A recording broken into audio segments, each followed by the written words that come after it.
Bramblewood Audio presents The Fisherman and His Wife by the Brothers Grimm, narrated by Cameron Ward.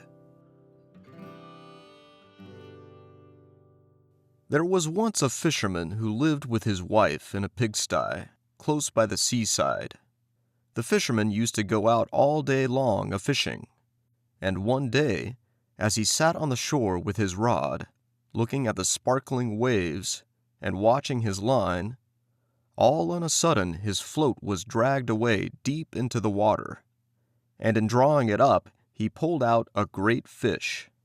But the fish said, "Pray, let me live. I am not a real fish. I am an enchanted prince. Put me in the water again, and let me go."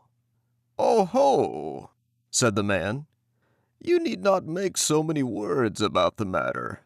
I will have nothing to do with a fish that can talk. So swim away, sir, as soon as you please." Then he put him back into the water, and the fish darted straight down to the bottom, and left a long streak of blood behind him on the wave. When the fisherman went home to his wife in the pigsty, he told her how he had caught a great fish, and how it had told him it was an enchanted prince, and how, on hearing it speak, he had let it go again. "Did you not ask it for anything?" said the wife. "We live very wretchedly here in this nasty, dirty pigsty. Do go back and tell the fish we want a snug little cottage." The fisherman did not much like the business. However, he went to the seashore, and when he came back there, the water looked all yellow and green, and he stood at the water's edge and said, "O man of the sea, hearken to me. My wife Ilzabil will have her own will, and hath sent me to beg a boon of thee." Then the fish came swimming to him and said, "Well, what is her will? What does your wife want?" "Ah," said the fisherman, "she says that when I had caught you, I ought to have asked you for something before I let you go. She does not like living any longer in the pigsty, and wants a snug little cottage." "Go home, then," said the fish. "She is in the cottage already." So the man went home and saw his wife standing at the door of a nice, trim little cottage. Come in," said she. "Is not this much better than the filthy pigsty we had?" And there was a parlor, and a bedchamber, and a kitchen, and behind the cottage there was a little garden, planted with all sorts of flowers and fruits, and there was a courtyard behind, full of ducks and chickens. "Ah," said the fisherman, "how happily we shall live now."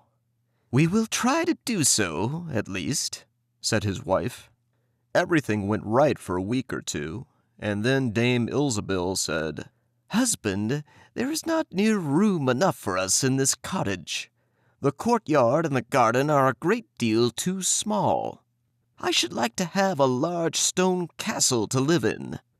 Go to the fish again and tell him to give us a castle." "Wife," said the fisherman, "I don't like to go to him again, for perhaps he will be angry.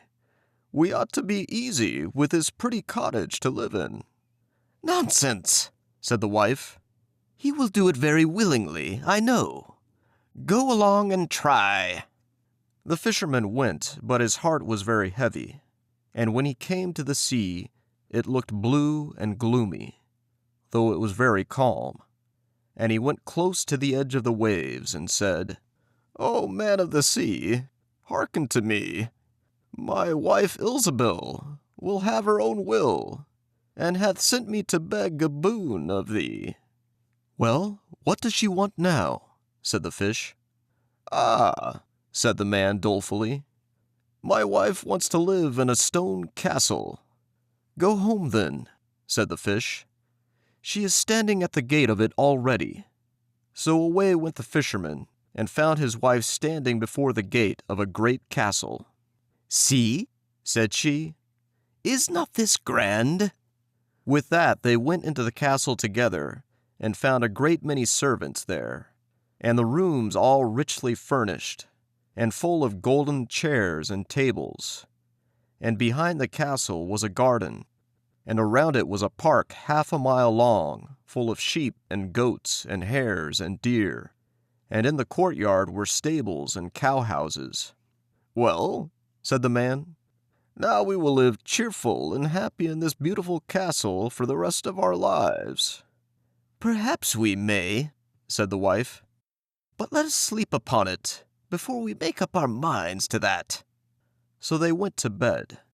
The next morning when Dame Ilsebil awoke, it was broad daylight, and she jogged the fisherman with her elbow, and said, "Get up, husband, and bestir yourself, for we must be king of all the land."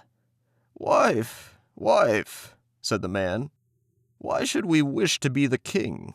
I will not be king." "Then I will," said she. "But wife," said the fisherman, "how can you be king? The fish cannot make you a king." "Husband," said she, "say no more about it, but go and try. I will be king." So the man went away quite sorrowful to think that his wife should want to be king. This time the sea looked a dark gray color, and was overspread with curling waves and the ridges of foam as he cried out, "O man of the sea, hearken to me. My wife, Ilsebil, will have her own will, and hath sent me to beg a boon of thee." "Well, what would she have now?" said the fish. "Alas," said the poor man, "my wife wants to be king." "Go home," said the fish. "She is king already." Then the fisherman went home, and as he came close to the palace, he saw a troop of soldiers, and heard the sound of drums and trumpets. And when he went in, he saw his wife sitting on a throne of gold and diamonds, with a golden crown upon her head. And on each side of her stood 6 fair maidens, each a head taller than the other. "Well, wife," said the fisherman, "are you king?" "Yes," said she, "I am king." And when he had looked at her for a long time, he said, "Ah, wife, what a fine thing it is to be king. Now we shall never have anything more to wish for as long as we live." "I don't know how that may be," said she. "Never is a long time.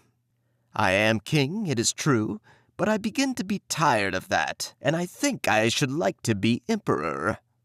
"Alas, wife, why should you wish to be emperor?" said the fisherman. "Husband," said she, "go to the fish. I say I will be emperor." "Ah, wife," replied the fisherman, "the fish cannot make an emperor, I am sure, and I should not like to ask him for such a thing." "I am king," said Ilsebil, "and you are my slave. So go at once." So the fisherman was forced to go, and he muttered as he went along, "This will come to no good. It is too much to ask. The fish will be tired at last, and then we shall be sorry for what we have done." He soon came to the seashore, and the water was quite black and muddy, and a mighty whirlwind blew over the waves and rolled them about. But he went as near as he could to the water's brink, and said, "O man of the sea, hearken to me. My wife Ilsebil will have her own will, and hath sent me to beg a boon of thee." "What would she have now?" said the fish. "Ah," said the fisherman, "she wants to be emperor."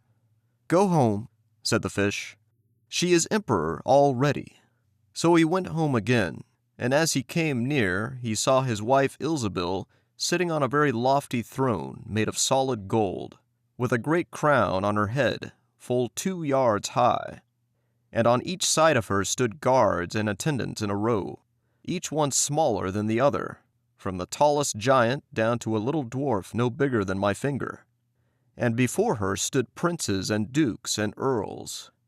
And the fisherman went up to her and said, "Wife, are you emperor?" "Yes," said she, "I am emperor." "Ah," said the man, as he gazed upon her, "what a fine thing it is to be emperor."